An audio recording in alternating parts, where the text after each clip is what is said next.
सिर्फ एक बात बोलूंगा, दुल्हन वही जो पिया मन भाए, ऑप्शनल वही जो समझ में आए। इतना क्या सोचना है यार।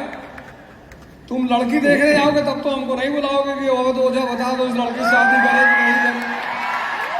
18 साल की उम्र में तुमको अपने देश का नेता चुनने का अधिकार मिल गया, 21 साल में तुमको कलेक्टर बना रहा है, और तुम जाके पूछ रहे हो कि भैया। अब भरत शर्मा से अगर पूछोगे कि किस तरह की लड़की शादी करे तो भरत शर्मा क्या कहेंगे कि गोरिया चांद के जोरिया नियन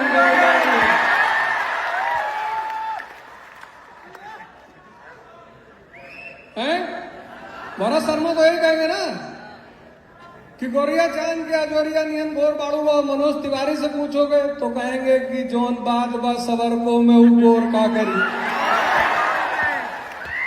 लैला संवरे रहल इतिहास हो गई, अब पाछे संवरन के कितनन के विनाश हो गई। तो अपनी सद्बुद्धि का इस्तेमाल करो, अपने विवेक। ये एग्जामिनेशन विवेक का है तुम्हारे।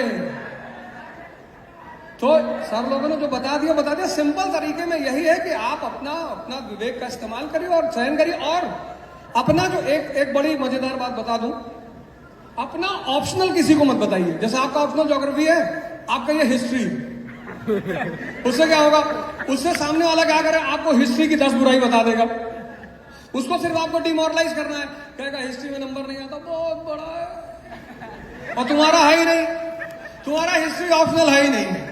तुम मस्ती से खड़ा होकर जी गुरु जी जैसा कह रहे हो वैसे ही करेंगे। इसको बोलते हैं आर्ट ऑफ लिविंग।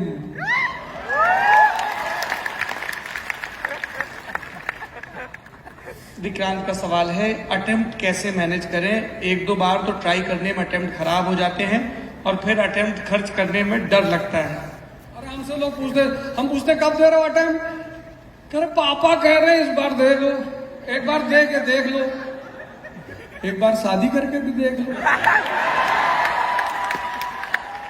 अगर चलेगी तो फिर करना, नहीं तो छोड़ देना। अरे भैया तैयारी है युद्ध की, यहाँ को देखा होगा नहीं ज्यादा, यहाँ कूद गए मैदान में तो गए। तो 1 साल आप अपनी तैयारी करिए, पढ़ाई करिए शानदार तरीके से, और 1 साल प्रैक्टिस करिए। कम से कम 500 क्वेश्चन मेंस के मिनिमम। जिस दिन आपका 500वां आंसर होगा ना, उस दिन आपको कुछ सोचना नहीं पड़ेगा लिखने के लिए। और 30 क्वेश्चन पर डे प्रीलिम्स के, कितना हुआ 900 क्वेश्चन महीने में, 10 महीने में 9000, 12 महीने में लमसम 10,000 प्रीलिम्स के क्वेश्चन तुम सॉल्व कर लोगे। और कितना करना है आईएएस में? 60। प्रोबेबिलिटी का अगर नियम लगाओ तो 70 करोगे कम से कम, और ज्यादा। तो पहले साल तैयारी, दूसरे साल प्रैक्टिस, और जब तुम्हें क्वेश्चन करने में सोचना ना पड़े और लिखने में सोचना ना पड़े, उसके बाद वाला अटेम्प्ट दे दो।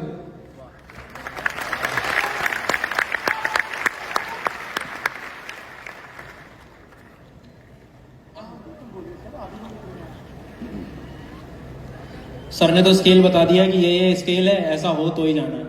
सर मुझे लगता है ना, कई बार एक बार प्रीलिम्स तो दे के देख लूं, इसमें एक अटेम्प्ट खराब कर लेते हैं, सिर्फ ट्राई करें।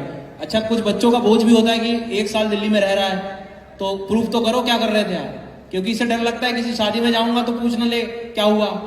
तो मेरे हिसाब से सबसे बेसिक चीज है कि आपको अपने आप को पहचानना पड़ेगा कि भैया जो एग्जाम मांग रही है वो मैंने किया है कि नहीं। कहां से पता लगेगा? PYQs। कोई टॉपिक पढ़ रहे हो या कोई सब्जेक्ट, तभी बोलेंगे कि मेरा हो गया जब आप पुराने सारे पेपर्स कम से कम लगा पा रहे हैं। तो एक स्केल मेरी नजरों में बस यही है कि जब भी कोई भी अटेम्प्ट, या अभी इस बार जैसे 30-35 ऐसे बच्चे थे जिनका प्रीलिम्स निकला है, जो सीधे संपर्क में थे, उनका एक कॉमन आंसर था कि सर सबसे पहली बात कि मैं अटेम्प्ट तभी देने गया जब मैं कॉन्फिडेंस था किस चीज को लेके, PYQs को लेके। तो टॉपिक का कंप्लीशन कैसे हुआ, कब होगा, तो वो PYQs ही आपको बताएंगे, और तभी कॉन्फिडेंस भी आपको आने वाला है। नहीं तो ऐसे किसी के दूसरे मेजरमेंट से कि घर प्रूफ करना है, घर बताना है, तो इस बार प्रीलिम्स तो देख ही ले, देखेंगे फिर मेंस का क्या होगा। पर आप समझिए कि इंटरव्यू के बाद ही सिलेक्शन हो रहा है, सिर्फ प्रीलिम निकालने से काम नहीं हो रहा है। तो ये सच है, इस सच को पहचानो। Thank you.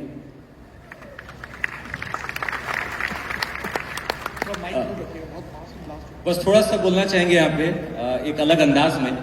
देखिए, अटेम्प्ट तब दीजिए जब आपको लगे कि आपकी यूपीएससी प्रिपरेशन में एक घटना हो गई है।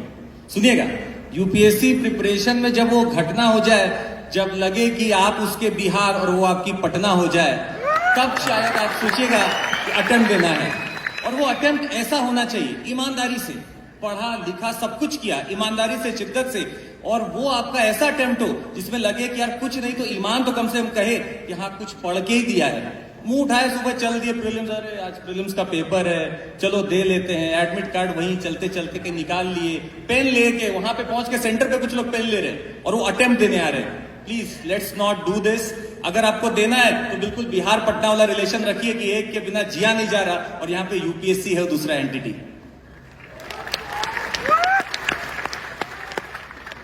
लीला का सवाल है कि कपड़ों के बारे में बहुत बातें होती हैं, खासतौर पर इंटरव्यू में। लड़कों को और लड़कियों को किस तरह के कपड़े पहनने चाहिए, कैसा लुक रखना चाहिए?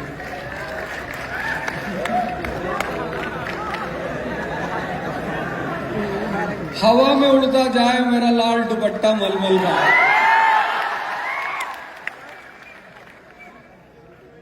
फूड और ड्रेस ये दोनों ज्योग्राफी से कनेक्टेड है। सहारा डेजर्ट में तुम टाई नहीं लगाओगे, तो हर जगह का एक प्रोटोकॉल होता है। जैसे आप अधिकारी हो गए हैं, कल आपका कैबिनेट मिनिस्टरों के साथ मीटिंग है, तो हमारा एक प्रोटोकॉल है कि हम अपना एक डिसेंट ड्रेस, टाई नॉब बंद है। तो एक तो जब लड़कियां जाती है तो आमतौर पर तो साड़ी पहनकर ही जाती है। आमतौर पर सारी लड़कियां साड़ी पहनकर ही जाती है और आमतौर पर सारे लड़के अपना सूट टाई वगैरह लगा के जाते हैं। वो एक सिंपल से ड्रेस है। ब्यूरोक्रेसी, मॉडर्न ब्यूरोक्रेसी अंग्रेजों की देन है, तो वो एक प्रोटोकॉल शुरू से चला आ रहा है, ट्रेडिशन, तो वो ट्रेडिशन चल रहा है। पर आप चाहें तो सिंपलिसिटी में जा सकते हैं, लेकिन ऐसा नहीं कि 4 बटन यहां का खोल लिया, सोने की चेन बाहर है, कीरिंग नचा रहे हैं। तो ये ड्रेस आप ऐसा पहनिए कि आपसे ज्यादा खाना अपने मन का खाइए और कपड़ा दूसरों के मन का पहनिए कि आपसे ज्यादा दूसरे आपको अप्रिशिएट करें। ऐसा ना हो कि हंसे आपको। गमछा तो शान है। जी, अगला सवाल है रणधीर का, जिसमें आप चारों लोग रिस्पॉन्ड कर सकते हैं। अगर आप लोग यूपीएससी के चेयरमैन होते तो आप यूपीएससी के तौर तरीकों में, परीक्षा लेने के तरीकों में किस तरह के सुधार करते या प्रोसेस में किस तरह का बदलाव करते? मधुकर सर। वैसे तो मतलब बहुत बड़ा पद है और यूपीएससी का चेयरमैन तो खुद नहीं बदल सकता, संसद उसको बदलती है। उनका तात्पर्य आप भावना समझिए रणधीर जी की। बिल्कुल। हाँ, अभी सवाल का जवाब देना है आपको, बताने हैं करेक्शन। अगर मैं कहूंगा तो मुझे जो लगता है, जो इन 10-12 वर्षों में देखा, एक तो जो बड़ा परिवर्तन होना चाहिए वो है प्रीलिम्स को लेकर। विद्यार्थी पूरे साल भर मेहनत करता है और केवल एक पेपर तय कर रहा है कि वो चयन होगा कि नहीं होगा। उस 2 घंटे में उसकी अपनी पूरी साल भर की मेहनत जरूरी नहीं है कि बिल्कुल एग्जैक्टली दिख जाएगी। जैसे मेंस में 7-8 पेपर होते हैं, तो हमने जब एग्जाम दिया था तब 2-2 पेपर होते थे। मैं चाहूंगा कि अगर प्रीलिम्स वाला जो पहला वाला स्टेप है उसमें यदि 2 पेपर हो तो मुझे लगता है कि विद्यार्थी जो खास करके मेहनत कर रहे हैं वो अपने आप को ज्यादा बेहतर और कंफर्ट जोन में समझ पाएंगे। बाकी सर लोग और बता सकते हैं इसमें। सर मुझे ऐसा लगता है कि ये जो एग्जाम जो लोग दे रहे हैं उसमें हर कोई ऐसा व्यक्ति नहीं जो अच्छी से अच्छी शिक्षा ले पा रहा है, कोचिंग लेगा पा रहा है। बहुत सारे गांव है वहां से व्यक्ति ट्राई करने का सोचता है, तो कई बार पेपर को देख के बच्चों की आधी तो हिम्मत वहीं टूट जाती है कि यार मेरी तो कभी शिक्षा हुई नहीं, मैं तो बड़े शहर जाके कोचिंग करूंगा ही नहीं, कैसे ये कवर होगा। तो पेपर एटलीस्ट ऐसा मैं बनाने का प्रयास करूं कि हर कोई एटलीस्ट एक बार प्रयास तो करे। मतलब मुझे सबसे बेसिक ये ध्यान लगता है कि हम पेपर तो बना रहे हैं, लेकिन उस गांव के छोटे से गांव के अंदर एक उस छोटी स्कूल के बारे में कभी सोच ही नहीं रहे कि वहां से पढ़ा हुआ विद्यार्थी इस पेपर को कैसे टैकल करेगा। तो उसके बारे में भी सोचने की शायद आवश्यकता है। जितने लोग कम से कम एक इंटरव्यू आईएएस का देते हैं उनको सरकार को एक डिग्री एडिशनल देनी चाहिए।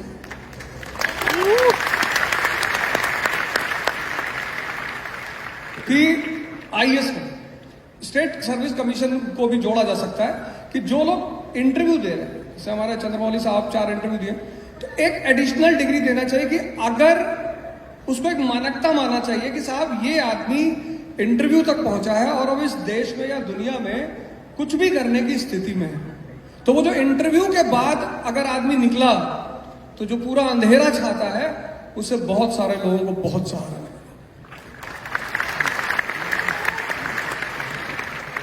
एक सवाल है जो बार बार पूछा जा रहा है, इस साल का यूपीएससी प्रीलिम्स बेतुका था, तुक्केबाजी को प्रमोट किया गया, सीसेट का पेपर आईआईटी और कैट के लेवल का था, ये इस तरीके से सडन चेंज कैसे कर देते हैं वो प्रीलिम्स में, और तैयारी कैसे करे नौजवान की? उसका तो एक अटेम्प्ट चला गया।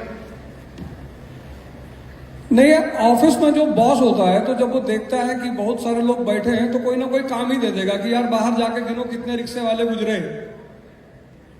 अब यूपीएससी एक ऑटोनोमस बॉडी है, कोचिंग इंस्टीट्यूट्स तैयारी करा रहे हैं, एक फिक्स पैटर्न पे क्वेश्चन बना रहे हैं, आखिर एक निश्चित संख्या मेंस लिख रही है ना, तो पेपर तो था ही बेढंगा, लेकिन जिसका मन शांत था और तैयारी अच्छी थी वो फिर भी मेंस लिख रहे हैं, क्योंकि युद्ध में जो सबसे बड़ी जरूरत है वो है शांत मन की।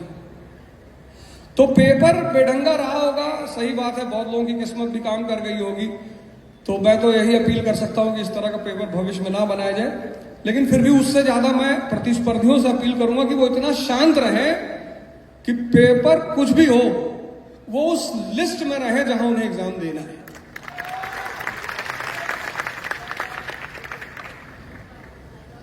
एक सवाल आप चारों ही लोग उस पर रिस्पॉन्ड करिएगा, वो ये है कि जितने भी टीचर्स हैं जिनको नौजवान देखते हैं खासतौर पर ऑनलाइन वीडियोस में, वो सब मोटिवेट तो बहुत करते हैं पर ये नहीं बताते हैं कि असफलता से कैसे निपटें, क्योंकि सिलेक्ट होने वाले तो कुछ 100 या कुछ 1000 ही हैं, अपीयर होने वाले लाखों हैं और तैयारी करने वाले उससे भी ज्यादा। तो एकदम मोटिवेशनल वीडियोस देख के लगता है कि सब अच्छा हो जाएगा, सब बदल जाएगा, और फिर नहीं होता है तो अंधकार दिखता है, जैसा सर ने जिक्र किया। तो क्या हम प्लान बी के बारे में सोच रहे हैं? अगर मैं कहूं कि जब हम यूपीएससी में एंट्री करते हैं तो ये सोचकर तो सभी को पता है हर साल सीट 1000 ही आने वाली है, वो तो बढ़ने वाली नहीं है। पर जैसे कई बार विद्यार्थी कहते प्लान बी, तो मेरा इसमें व्यक्तिगत ये मानना है कि जब पहली बार लड़ाई में उतरे तो केवल एक ही प्लान लेकर आर या पार। जो जापानी योद्धा होते हैं उनकी सबसे बड़ी खूबसूरती होती है कि वे जब युद्ध करने जाते हैं तो बस एक ही विकल्प होता है, जीत, और अगर वो नहीं जीत पाते तो अपनी गर्दन वही काट देते हैं। पर मैं ये प्रमोट नहीं कर रहा हूं कि अब उसके बाद वो जीवन खत्म हो गया, पर मैं कहना चाहूंगा कि पहले प्रयास में वो प्लान बी ना सोचे। जब अगर उसे लग रहा है कि पहला प्रयास वो सफल नहीं कर पा रहा है तो मेरे हिसाब से फिर उसने प्लान बी की तरफ सोचना चाहिए। लेकिन जब वो पहली बार लड़ने जा रहा है तो केवल एक ही लक्ष्य है और वो है केवल और केवल इस परीक्षा में सफलता। सर ने 2 क्वेश्चंस पूछे थे, पहला ये भी पूछा था कि क्या चेंज होना चाहिए, और ऑनलाइन वीडियोस के बारे में जो सर का कहना था, 2 भाग में इसका जवाब देते हैं। पहला, changes are required in UPSC pattern. Number 1, आप प्रीलिम्स को अगर देखें इस समय, जीएस तो फिर भी हम लोग खींच कर ले जाते हैं, पर सीसैट आप हमें मैथ्स का क्वेश्चन देंगे, इंग्लिश का देंगे, हो सकता है हम कर भी लेंगे, पर हमें नहीं लगता कि शायद किसी गांव से कोई एक ऐसा छात्र है जिसने इन चीजों को बहुत अच्छे से देख रखा है और वो सीसैट के वो मुश्किल क्वेश्चंस को, जिसको बाद में जब हम लोग बैठ के की निकालते हैं तो हम लोग भी अपने बालों को खुजलाते रहते बैठ के कि ये क्या पूछ लिया। वो स्टैंडर्ड या तो कम करिए या फिर कहीं ना कहीं जो भी क्वालिफाइंग मार्क्स है आप पेपर के जो भी आपका, अगर हार्ड है तो उसके हिसाब से सेट करिए, अगर इजी है तो उसके हिसाब से सेट करिए। अभी फिलहाल भी ये लग रहा है इस बार का भी पीटी पेपर देखिए कि सीसैट में अच्छे वो खिलाड़ी जिन्होंने जीएस पे पकड़ बना रखी थी, सीसैट की वजह से उनका शायद कहीं ना कहीं नहीं हो पाएगा, इस बार की बात है। दूसरा, मेंस में आप सब जगह एक प्लेटफॉर्म पे हैं, जीएस, एसए, एथिक्स सब एक जगह है, बस ऑप्शनल एक ऐसा जगह है जहां पे आप कोई एक जगह फील नहीं करता। किसी ने ज्योग्राफी ले रखा है, वो बेचारा 250 नंबर लाने के लिए अपने जिंदगी के आधा समय वहीं पे वेस्ट करता रहेगा, ज्योग्राफी। और वहीं पे आप किसी लिटरेचर वाले से मिल लीजिए, संस्कृत वाले से, वो बोलेगा अरे जो ऑलरेडी आ चुका है 10 बार वही आने वाला है, क्यों दिमाग लगाऊं इतना। और वाकई में उतना ही आता है। आप इंजीनियरिंग सब्जेक्ट की बात करेंगे 300 नंबर तक आराम से लोग पा सकते हैं। आप सोशियोलॉजी में मेहनत करके भी, I am not demotivating any one of you, अगर आप उसमें कोशिश भी करेंगे तो सोशियोलॉजी में 270, 75 इतना ही पा पाएंगे एवरेज। तो कहीं ना कहीं हम लोग को लेवल ग्राउंड लाना पड़ेगा वहां पे। या तो ऑप्शंस को धीरे धीरे आप फेज आउट करिए, जैसे कि काफी राज्य में करा जा चुका है। तीसरा, इंटरव्यू लेवल पे आप मात्र आधे घंटे में किसी की कुंडली नहीं बना सकते। आप खुद झांकिएगा, आपने इतनी मेहनत की है 2 साल 3 साल और आप इंटरव्यू में गए। हो सकता है इंटरव्यू के सुबह वाले दिन आपके घर में किसी की तबीयत खराब थी, हो सकता है आप परेशान थे, जो भी कंडीशन हो, 30 मिनट में हम आपके वास्तविक रूप को नहीं निकाल सकते। आप उसमें इतने नंबर का अगर वेटेज रख रहे हैं, कहीं ना कहीं बहुत शायद उन लोगों का चयन रुक जाता है जो वाकई में ईमानदारी से सर्विस में जा सकते थे।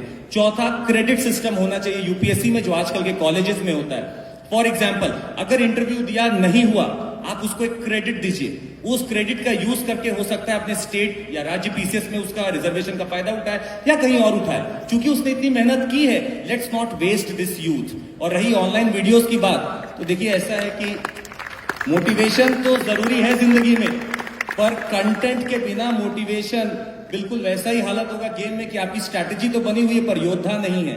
आपको मोटिवेशन चाहिए, पर कंटेंट का रोल उतना ही इंपॉर्टेंट है जितना कि मोटिवेशन का है। Thank you.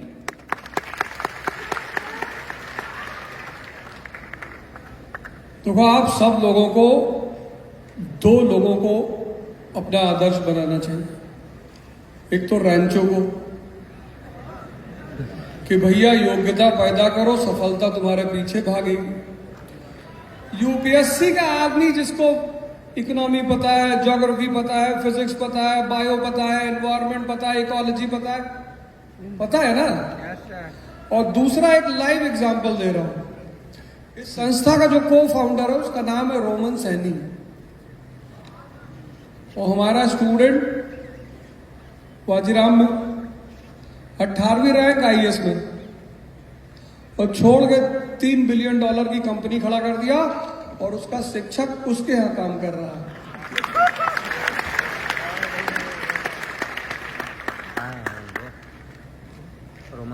तो 2 लोगों को आदर्श बनाओ, एक रैंचो को और एक रोमन सैनी को। अपनी नींव इतनी मजबूत करो, वर्कआउट करो यार, योगा सिखाओ। पूरा पश्चिम डिप्रेशन का शिकार है।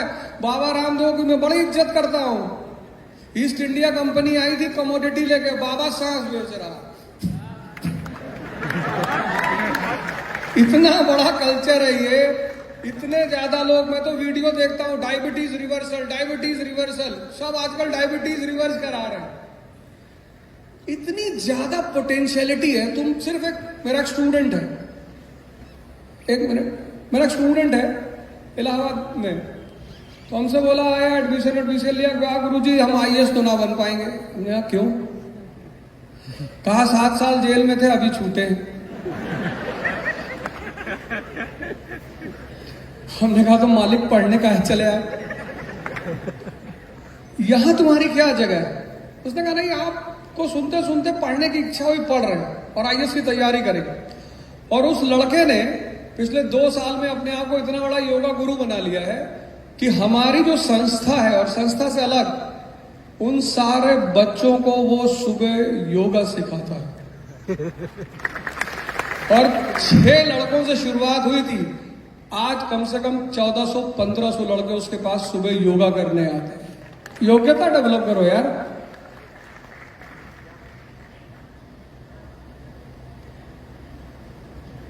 फिर तुम सन्नाटे में आ गए।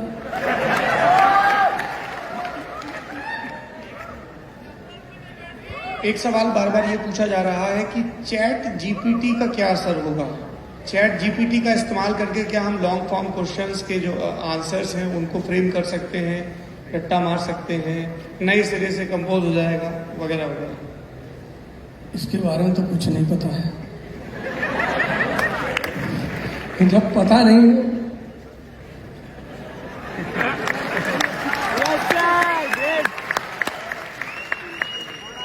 बीच में बहुत उठाई और ट्विटर पे ये वो खूब चला कि एक आंसर जो है आया और ये यूपीएससी का आया, लेकिन मैं आपको एक साक्षात बिल्कुल लाइव एग्जांपल दिखा रहा हूँ। मैं प्लस क्लास में डिजास्टर मैनेजमेंट पढ़ा रहा था, आपदा प्रबंधन। अब आपदा प्रबंधन में भारत में हर आपदा के लिए एक नेशनल प्लान बना हुआ है और एक मैं आंसर राइटिंग करा रहा हूँ। एक छात्रा ने क्या किया, वही क्वेश्चन चैट जीपीटी में डाला और क्वेश्चन ये था कि जब भूकंप आ जाए तो क्या होगा। अब मैं बातें कर रहा हूँ बड़ी बड़ी कि भाई नेशनल प्लान में ये दिया है, हमें प्रिकॉशन लेना है, प्रिपेयरनेस करनी है, मिटिगेशन करना है, सारी चीजें हैं, हमारे एनडीआरएफ है, सारी चीजें। चैट जीपीटी का आंसर क्या है कि आप तुरंत कार में बैठे और इंश्योरेंस कंपनी को कॉल करें। अब इस भरोसे के साथ आप चैट जीपीटी यूज कर लो, अब वो घर यूपीएससी आपके अंदर घर पहुंचा देगा इंश्योरेंस कंपनी। हाँ, लेकिन इसका एक पॉजिटिव साइड भी है कि चैट जीपीटी को आप एक टूल की तरह यूज करो अपने स्किल्स को बढ़ाने के लिए। वो एक टूल है। लोग कह रहे थे लोगों की जॉब चली जाएगी, अरे नहीं, आप अपने जॉब में ऊपर उठ सकते हो उस टूल की मदद से। बहुत सारे बॉट्स बन गए हैं उसकी मदद से। तो टेक्नोलॉजी का बेहतर इस्तेमाल किया जा सकता है। ऐसे तो मोबाइल फोन के डिसएडवांटेज नॉर्मली निकाल लेगा आदमी, पर आज 600 मिलियन वॉच टाइम लर्नर्स का मैं देखता हूं, तो इसका भी तो एक बेनिफिट है। तो टूल है, यूज करना सीखो, उसका सही ढंग से यूज करो बस, और हमेशा ध्यान रखो इंश्योरेंस कंपनी का। चैट जीपीटी में तो मैं कहूंगा कि हम उससे अपने आप को इम्प्रूव कर सकते हैं। जैसे मान लीजिए कोई प्रीवियस ईयर का क्वेश्चन है, आपको लग रहा है कि नहीं यार कुछ चीजें और भी हो सकती है क्या इसमें, तो आप उसे चैट जीपीटी में डाल के बस एक आइडिया ले सकते हो कि ये क्या बताना चाह रहा है। बट हम अगर सोच रहे कि केवल चैट जीपीटी से जिंदगी बदल जाएगी, तो ये यूपीएससी है, अनप्रेडिक्टेशन इसका पहले भी था और हमेशा ही रहेगा। शायद आपको ये बात पता होगी कि चैट जीपीटी को भी यूपीएससी एग्जाम दिलाया गया था और उसके प्रीलिम्स में चैट जीपीटी फेल हो चुका है। तो आप इस बात को समझ सकते हैं कि यूपीएससी का exam is already much above than GPT, chat GPT. अच्छा, एक चीज और इसमें ऐड करेंगे, वो एल्गोरिथम्स है। It is some neural network that works on algorithms. ये एल्गोरिथम लिख कौन रहा है? हम और आप। तो जब हम और आप किसी मशीन को बना रहे हैं, वो लाख चाहे कितना भी इमिटेट करने की, वो आप और हम नहीं बन सकते। तो हमेशा कोशिश करनी है उसको अच्छे के लिए यूज कर सकते हैं। जैसे हम अपनी प्रेजेंटेशन बनानी होती है तो हम साफ उसमें लिख देते हैं कि हमें ज्योग्राफी का ये राज थोड़ा सर के सामने भी शेयर कर रहे हैं कि जियोमॉर्फोलॉजी का अगर हमें कुछ जरूरत होता है, I just give in some commands कि हमें जियोमॉर्फोलॉजी का इस टॉपिक का आई नीड सम प्रेजेंटेशन, वो हमें पूरा कंटेंट उठा के दे देता है। हाँ, अब बस हमारा इतना धर्म है कि हम उसको चेक कर लें, रिवाइज कर लें कि कुछ गलत ना दे रहा हो, पर वो देगा उतना ही जितना ह्यूमन फीड किया है उसमें, उसके आगे वो बढ़ नहीं पाएगा। आखिरी दो सवाल। एक सवाल एनसीईआरटी को लेकर बहुत पूछा जा रहा है। एनसीईआरटी किताबें पढ़ना कितना जरूरी है, क्या इसका कोई रिप्लेसमेंट है, क्या कोई और विकल्प है? नहीं, एनसीईआरटी आपको सिर्फ एक बेस, जैसे एनसीईआरटी क्यों कहा जाता है, इस देश में 95% लोग ह्यूमैनिटीज 10th तक ही पढ़ते हैं। और वो भी किस तरह पढ़ते हैं कि टीचर कहता है हिस्ट्री पढ़ के कोई राजा नहीं बनेगा। और पूरा यूपीएससी का जो सेंटर है वो ह्यूमैनिटीज है। भाई आज इस देश का लड़का न्यूज़पेपर क्यों नहीं पढ़ पा रहा? क्योंकि न्यूज़पेपर का सेंट्रल थीम क्या है? इकोनॉमी। न्यूज़पेपर में क्या है? ज्योग्राफी। न्यूज़पेपर में क्या है? आईआर। न्यूज़पेपर में क्या है? Social issues. ये सब ह्यूमैनिटीज है और आपको ह्यूमैनिटीज पता नहीं, क्योंकि हमारे यहां हमारे देश में हमारे 91 के बाद हमको भेजा था हमारे परिवार वालों ने, खासकर हमारी माता जी ने कहा मेडिकल की तैयारी कर लो। हमारे सर यहां बैठे हैं, वो भी बताएंगे हम किस चीज की तैयारी करने लायक थे। तो हमारी माता जी ने कहा जाओ मेडिकल की तैयारी कर लो। हमने कहा मेडिकल में क्या होता है? तो कह रहे मेडिकल में डॉक्टर बनते हैं। हमने कहा डॉक्टर हमसे तुम जो है कहो कि चिमटी से पकड़ के ये सब हमसे ना हो पाएगा। लेकिन जबरदस्ती जाके उन्होंने एडमिशन कराया, इसलिए क्योंकि मेरे मोहल्ले के सारे लड़के या तो इंजीनियरिंग की तैयारी करने जा रहे थे या पीएमटी की। तो एनसीईआरटी अगर आप नहीं पढ़ेंगे तो ये तो आपको लैटिट्यूड बता देंगे मजबूरी में, लेकिन आईएएस की क्लास आपको लैटिट्यूड नहीं समझाएगी। और जिसको लैटिट्यूड नहीं पता उसको कैसे पता चलेगा कि यूरोप के क्लाइमेट में और अफ्रीका के 0 डिग्री के क्लाइमेट में सबसे बड़ा प्रभाव किस चीज का है? बिना बेसिक्स के कैसे एडवांस सविंदर सिंह कैसे पढ़ोगे आप? आपको फोर्स नहीं पता। अभी आपसे कोई कह दे कि भाई साहब आप शीशे को पिघला रहे हैं, स्टेट मैटर के 3 स्टेट है, सॉलिड, लिक्विड, गैस। तो सॉलिड से जब किसी चीज को तुम लिक्विड में चेंज करोगे तो कौन सी एनर्जी काम करेगी? अब ये आपको नहीं पता, आपको मेल्टिंग पॉइंट नहीं पता, आपको इवापोरेशन पॉइंट नहीं पता, आपको काइनेटिक एनर्जी नहीं पता, तो आप कैसे टेक्नोलॉजी को आगे बढ़ेंगे? इसलिए जिनको भी आईएएस की तैयारी करनी, बहुत अच्छा सवाल आपने उठाया, जिनको भी आईएएस की तैयारी करनी है और जो चाहते हैं कि मेरा समय वेस्ट ना जाए, उनसे मैं हाथ जोड़कर कह रहा हूं कि 5 महीने कम से कम ह्यूमैनिटीज की एनसीईआरटी तैयार करके तब किसी कोचिंग में एडमिशन लें। अगर आप चाहते हैं कि आपको लक्ष्मीकांत समझ में आए, अगर आप चाहते हैं कि आपको जो है सविंदर सिंह समझ में आए, अगर आप चाहते हैं कि आपको वो इकोनॉमिक्स की जो बुक है दत्ता सुंदरम समझ में आए, तो बेस तैयार कर लीजिए, वरना जीएनपी और जीडीपी में अंतर पता करते करते उम्र बीत जाएगी। और हमारे न्यूज़पेपर, भाई Hindu newspaper Tamil Nadu south India में चलता है, वहां का एजुकेशन रेशियो बहुत हाई है और अच्छा भी है। हमारी तरफ तो अपने अपने न्यूज़पेपर। अब हमारे देश में शायद ही किसी को पता हो कि बजट क्या है। भाई आपने अपने नौकर को 1000 रुपया दिया कि जाओ बाजार खर्चा करके आओ, और लौट के आया, आपने हिसाब नहीं मांगा, फिर तो वो उड़ाने लगेगा ना। इस देश की जनता अपने प्रतिनिधियों को संसद में बैठाए हुए, पर उनसे हिसाब ही नहीं मांगती कि मेरा पैसा कहां खर्चा करते हो, तभी तो लुटा रहे हैं। तो बेसिक्स को तैयार करिए। सिर्फ अब इधर स्थानीय न्यूज़पेपर, अजीब अजीब से न्यूज़पेपर अजीब, और फ्रंट लाइन की न्यूज ही अजीब है। 5 बच्चों की मां प्रेमी के साथ फरार।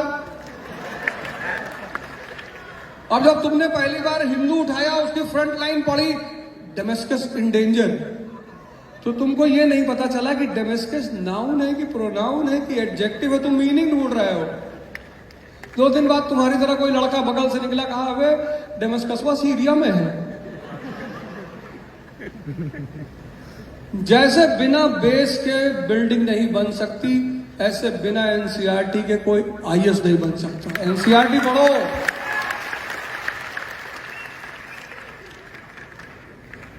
सबसे जरूरी सवाल, क्या सिविल सर्विसेज की तैयारी के लिए कोचिंग करना जरूरी है? अगर हमारे पास संसाधन नहीं है तो हम कहां से मैनेज करें?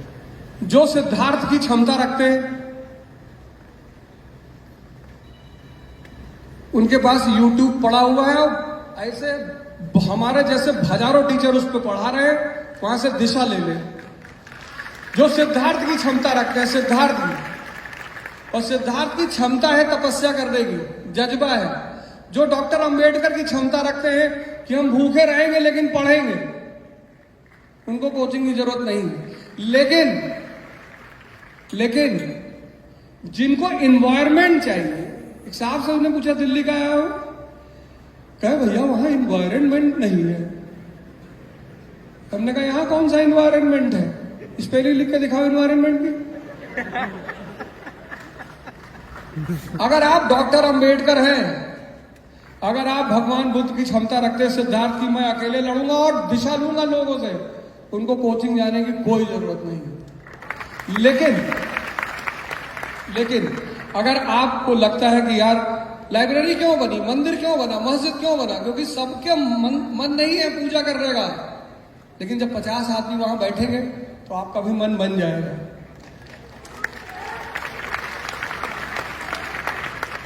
तो जो अकेले मन नहीं बना सकते सारे पुत्र की तरह, उनको बुद्ध के संग में आना ही पड़ेगा।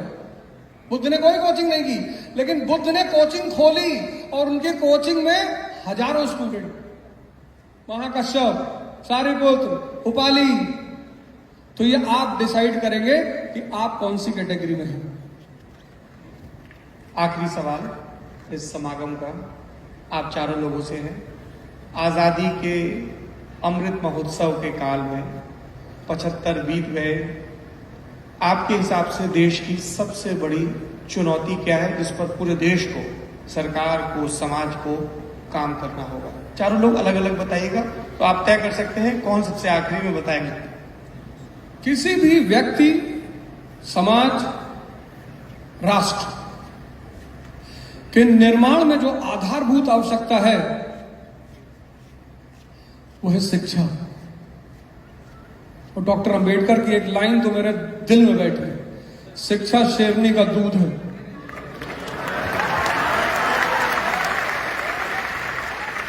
जो पिएगा वो दहाड़ेगा। और शिक्षा इस देश में मैकालियन सिस्टम वाली खत्म होनी चाहिए। परसेंटेज और नौकरी, इस देश की शिक्षा का दो ही आधार है, एक परसेंटेज। तुम्हारा कितना था 12th में? मेरा 12% था। तुम बड़े होके क्या बनोगे?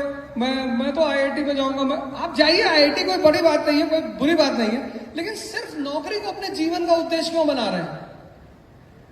संसद में बैठने का भी उद्देश्य बनाइए। आप नहीं जा रहे तभी तो बाकी लोग बैठे हैं। और हम सोच रहे हैं 24 में चले जाएं, फिर आप लोग भी आइए। ऐसे ही कह रहे हैं, ऐसे ही कह, मैं तो उसी को बात में ऐसे ही कह रहा हूं। मन में बात आ गई। और हम आए या ना आए?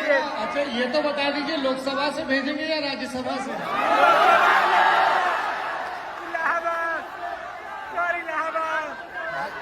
I hate politics.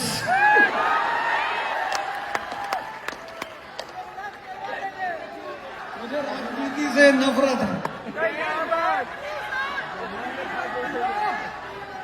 देखो, यूपीएससी एक बात सिखाती है, जो कहना है वो करना नहीं है, जो करना है वो कहना नहीं है।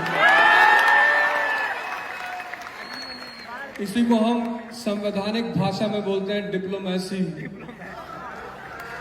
हम तो भैया संघ चलाएंगे।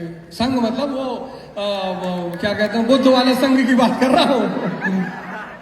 विहार चलाएंगे, विहार, कोचिंग इंस्टीट्यूट, यूनिवर्सिटी, कॉलेज।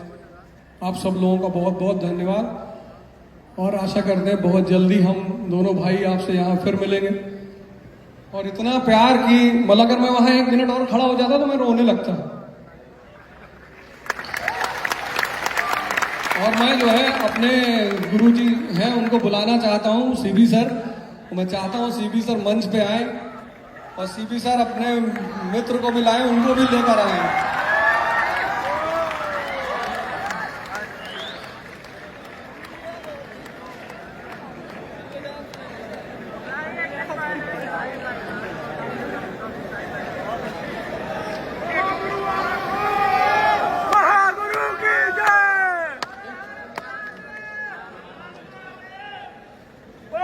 पता है।